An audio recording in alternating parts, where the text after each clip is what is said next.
ഷൂന്ന് പോകില്ല.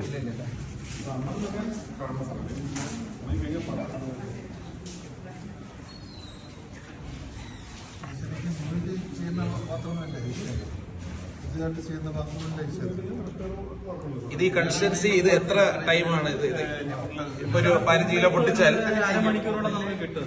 സിമെന്റിന്റെ ഇതുപോലെ അരമണിക്കൂറോളം അടിച്ചു തീർക്കണം. ചെയ്യാൻ ശ്രമിക്കുക. കാരണം മറ്റേ പ്ലാസ്റ്ററിന്റെ മീതയിൽ ചെയ്താൽ ഡെൻസിറ്റി അത്ര ശ്രദ്ധിക്കും.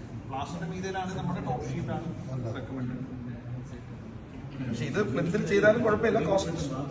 പ്ലിന്തിൽ ചെയ്ത് കഴിഞ്ഞാൽ സാറേ ഇതൊരു അണ്ടർകോണാണ്. നമ്മൾ പ്ലിന്തിന്റെ നിലവിലത്തെ ഒരു സിനാരി എന്ന് പറഞ്ഞാല് നമ്മൾ പ്ലിന്ത് ഓറി ചെയ്തു 14 ദിവസം സപ്പോസ് ചെലവ് കഴിഞ്ഞു. അതിനുശേഷം മേസറി കിട്ടുന്നത് ഏതെങ്കിലും കാലത്തായിരിക്കും. അപ്പൊ അത് ചെയ്യുന്നതിന് മുന്നേ നിങ്ങൾ ചെയ്യുവാണെങ്കിൽ ഓക്കെ. അതിൽ ഏറ്റവും ബെസ്റ്റ് ആയിട്ടെന്ന് പറഞ്ഞാൽ പ്ലിന്തിൽ നമ്മൾ DPC ചെയ്യുക. അതിനുശേഷം മേസറി കഴിഞ്ഞ് പ്ലാസ്റ്റർ ചെയ്തതിനു ശേഷം നമ്മൾ ഹൊറിസോണ്ടൽ വെർട്ടിക്കൽ അങ്ങനെയാണ് ചെയ്യുന്നത്. എല്ലാം അങ്ങനെ തന്നെ.